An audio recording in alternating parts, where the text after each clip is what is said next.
संजू वर्मा, पहले तो बताइए ईवीएम के हाइब्रिड मॉडल से आप सहमत हैं क्या? क्या दिक्कत है अगर वोटर को पर्ची मिल जाए तो? मानक जी, मैंने अभी बड़े ध्यान से इनको सुना, लगभग 13 मिनट आपने इनको अनइंटरप्टेड फ्री रन दिया। अरे 13 मिनट नहीं बोले हैं भाई, 5-7 मिनट बोले। अरे मुझे टोकिए मत, मुझे बात अभी मैंने शुरू नहीं की, आप टोकने लगे हो। 13 मिनट नहीं बोले। मैं भी तो बोला मैं ये बोलना चाहती थी, हाँ। मेरी बारी 13 मिनट के बाद आई है, मुझे 4-5 मिनट चाहिए। हाँ, बोलिए, इनके बोलिए। जितना मुझे बोलने की बिल्कुल इच्छा भी बोलिए। नहीं है। हाँ, क्योंकि इन्होंने बहुत कुछ घुमा फिरा कर बोलने की कोशिश की। हाँ। बट ये क्या कहना चाहते थे मुझे नहीं लगता आपके दर्शक समझ भी पाए होंगे। पहली बात तो इन्होंने जो कहा कि चोर की दाढ़ी में तिनका, चोर की दाढ़ी में तिनका नहीं, चोरी ऊपर से सीना जोड़ी, चोरी और फिर हेरा फेरी करने की कोशिश ये कांग्रेस करती आ रही है। आपने यहां ईवीएम का मुद्दा उठाया, तो मैं एक बात कहना चाहती हूं कि ईवीएम पहली बार 1982 में लगभग केरल के एक चुनाव में इस्तेमाल हुआ था। ईवीएम सिर्फ 2014 में इसकी शुरुआत नहीं हुई है, क्योंकि 2014 में प्रधानमंत्री नरेंद्र मोदी सत्ता में आए।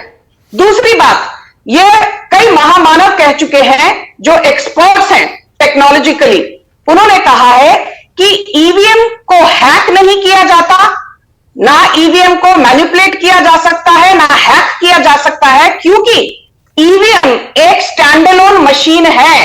ईवीएम ना तो किसी स्मार्टफोन के साथ इसका कोई लेना देना है, ना तो ये कोई वायरलेस या वायर्ड इंस्ट्रूमेंट से कनेक्ट होती है, कोई 2G, 3G, 4G, 5G किसी भी प्रकार की वायरलेस डिवाइस के साथ ईवीएम का कोई कनेक्शन नहीं होता। ये स्टैंडअलोन इंस्ट्रूमेंट है और एन्क्रिप्टेड है। एक बार आपने जो बैलेट यूनिट है और एक कंट्रोल यूनिट है, एक बार आपने बैलेट यूनिट में अपनी उंगली का छाप लगा दिया, चाहे वो हाथ के खिलाफ हो या फिर कमल के ऊपर आपने छाप लगा दिया और कैंडिडेट के नाम के अगेंस्ट, तो फिर कंट्रोल यूनिट वो जो आपने जहां पर छाप लगाई है वो डेटा स्टोर कर लेती है।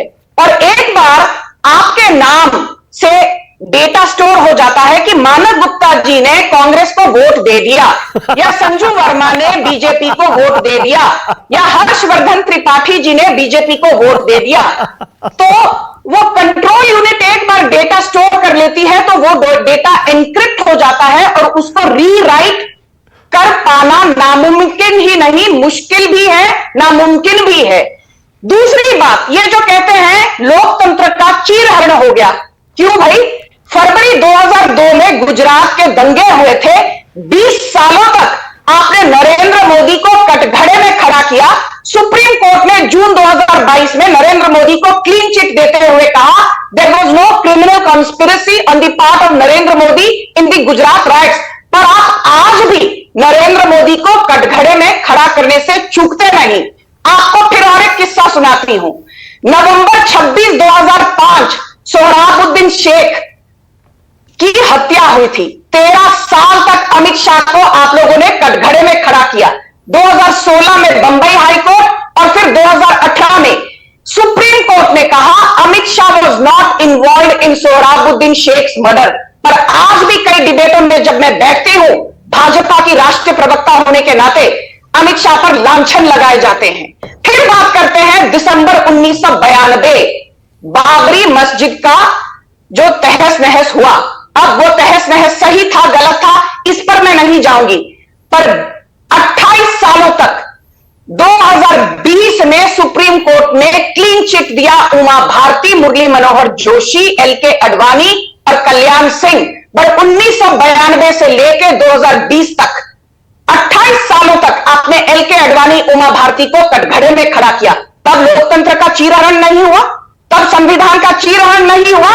जब आपने 1975 में इंदिरा गांधी ने इमरजेंसी लगाई, तब डेमोक्रेसी खतरे में नहीं आई। जब जवाहरलाल नेहरू ने मजहूर सुल्तानपुरी को 1 साल तक जेल में रखा क्योंकि उन्होंने कुछ पंक्तियां लिख दी थी नेहरू के खिलाफ, नेहरू इतना भड़क गए कि मजहूर सुल्तानपुरी को जेल में बंद कर दिया, तब डेमोक्रेसी खतरे में नहीं आई। जब संजय सिंह ने 6 लाख से ज्यादा लोगों की जबरन नसबंदी करा दी, तब डेमोक्रेसी खतरे में नहीं आई। जब आपने हिंदू कम्युनल वायलेंस बिल लाने की कोशिश की 2013 में, यह तो अच्छा हुआ वो पारित नहीं हुआ क्योंकि 2014 में नरेंद्र मोदी आ गए, तब डेमोक्रेसी खतरे में नहीं आई। 1988 में माफ कीजिए, 1988 में जब Rajiv Gandhi anti defamation bill लाने की उन्होंने कोशिश की, वो तो थैंक गॉड पारित नहीं हुआ। पर यदि हो जाता तो सोचिए, तब डेमोक्रेसी खतरे में नहीं आई। मतलब हिमाचल प्रदेश आप जीत जाते हो तो डेमोक्रेसी में कोई खतरा नहीं है, सब चंगासी। कर्नाटका आप जीत जाते हो, सब चंगासी। तेलंगाना आप जीत जाते हो, सब चंगासी। पंजाब में आम आदमी पार्टी जीत जाती है, सब चंगासी। तमिलनाडु में कांग्रेस की अलायंस पार्टनर डीएमके जीत जाती है, सब चंगासी। जब राजस्थान में धज्जियां उड़ती हैं, डेमोक्रेसी खतरे में है। मध्य प्रदेश में कहते थे लाडली बहना योजना तो एक फ्लॉप स्कीम है। जब महिलाओं ने एकजुट होकर भाजपा को वापस 20 साल की सो कॉल्ड एंटी इनकम्बेंसी के बाद बहुमत दिया, तब इनको ये मंजूर नहीं। तब इन्होंने कहा रे भाई डेमोक्रेसी खतरे में आ गई, भूपेश बघेल तो जरूर आएंगे दोबारा सत्ता में। जब नहीं आ पाए तो कहा कि डेमोक्रेसी खतरे में आ गई। छत्तीसगढ़ में जब धज्जियां उड़ गई तो डेमोक्रेसी खतरे में आ गई कांग्रेस के लिए। लास्ट एक चीज बस कहना चाहूंगी मानक जी, लास्ट 10 सेकेंड आपको मैं कुछ नाम, 4 नाम बताती हूं। टीएन शेषन, नवीन चावला, एमएस गिल, टीएस कृष्णमूर्ति। ये 4 लोग कौन हैं? ये 4 लोग चीफ इलेक्शन कमिश्नर रह चुके हैं और ये चारों कांग्रेसी थे। टीएन शेषन के लिए मैं आदरपूर्वक एक बात कहना चाहूंगी। ये राजीव गांधी के कैबिनेट में फॉरेस्ट सेक्रेटरी थे, डिफेंस सेक्रेटरी थे, कैबिनेट सेक्रेटरी थे। फिर राजीव गांधी की मौत के बाद नरसिम्हा राव गवर्नमेंट के दौरान ये प्लानिंग कमीशन के मेंबर थे।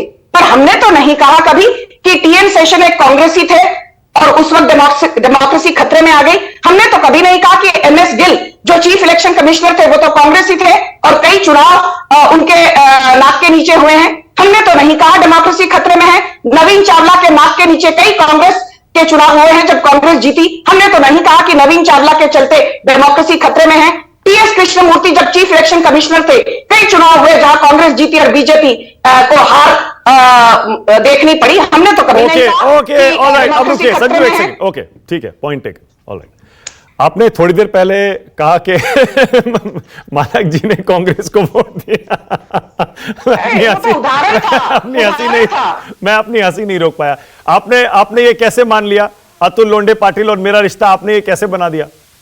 अरे हर्षवर्धन त्रिपाठी को बीजेपी से जोड़ दिया आपने। तो चलता है उदाहरण के तौर पे, ओनली एज एन एग्जांपल। अच्छा, लेकिन आपने जब अभी टीएन शेषन का जिक्र किया तो मुझे याद आया संजय जी, शायद विनोद जी, शेषन जी ने तो गांधीनगर से चुनाव भी लड़ा था अडवाणी जी के खिलाफ। बिल्कुल, ओके, याद आया मुझे। ऑलराइट, ओके, अब थोड़ा मैं संजय जी अभी आ रहा हूं, अतुल भाई एक सेकंड में आ रहा हूं, उसके बाद आपकी डिबेट आगे कंटिन्यू करूंगा। मैं थोड़ा एक्सपर्ट से आपके घोषणा पत्र का विश्लेषण करवा लूं, उसके बाद मैं आ रहा हूं, फिर आप आराम से चर्चा करेंगे।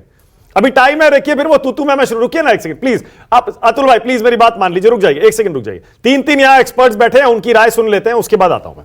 एक राउंड मैंने आपको दे दिया।